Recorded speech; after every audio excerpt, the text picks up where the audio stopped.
नमस्कार, स्वागत है आपका मौसम तक चैनल पर। मैं हूं देवेंद्र त्रिपाठी। दोस्तों, मेट डिपार्टमेंट ने कल ही यानी 19 मई को घोषणा कर दी कि अंडमान सागर के दक्षिणी भागों पर मानसून का आगमन हो चुका है। और इसमें मैं मानसून की जो नॉर्दर्न लिमिट ऑफ एनएलएम है, नॉर्दर्न लिमिट ऑफ मानसून है, मानसून की उत्तरी सीमा, उसको यहाँ पर दिखाऊंगा। ये अंडमान सागर के दक्षिणी भागों पर और अंडमान व निकोबार द्वीप समूह के कुछ आइलैंड को पार कर चुकी है।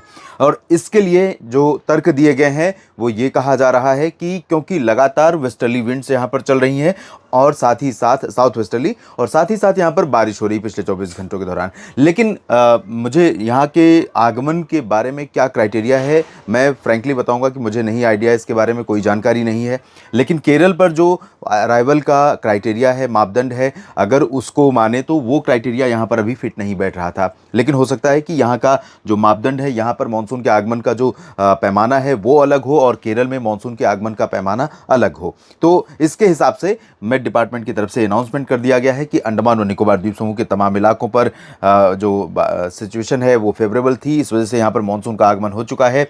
और ये है अंडमान व निकोबार द्वीप समूह का खूबसूरत क्षेत्र, जहाँ पर बारिश होती रहती है बहुत, चाहे वो मानसून सीज़न है या मानसून के अलावा भी कोई सीज़न है, उस दौरान भी लगातार बारिश होती रहती है। और बारिश के बीच इस द्वीप के जो छोटे छोटे द्वीप हैं, उन जगहों की जो नैसर्गिक सौंदर्य है, इनका प्राकृतिक सुंदरता है, वो बहुत ही मनमोहक है। और इसी वजह से दुनिया भर से, देश से ही नहीं बल्कि दुनिया भर से पर्यटक यहाँ पर लगातार पहुँचते रहते हैं। हालांकि साइक्लोन का रीजन है, यहाँ से साइक्लोन उठते हैं आसपास से, तो इस वजह से अंडमान और निकोबार द्वीप समूह के क्षेत्रों में लगातार चैलेंजेस भी बने रहते हैं।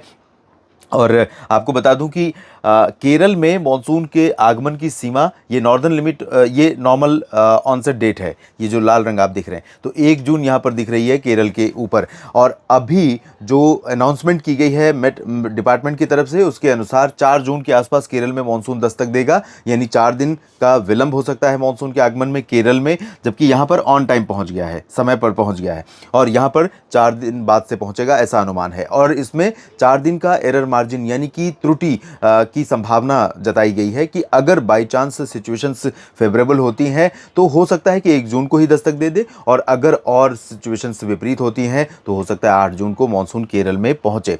लेकिन दोस्तों, मैं आपको बता दूं कि इस समय जो सिनारियो है, बंगाल की खाड़ी और अरब सागर में भूमध्य रेखा के ऊपर का जो हिंद महासागर का रीजन है, ये पूरा यहाँ पर अगर मैं देखूं अगले 4-5 दिनों का जो हवाओं का डायरेक्शन है, तो वो थोड़ा सा फेवरेबल होता हुआ दिखाई दे रहा है।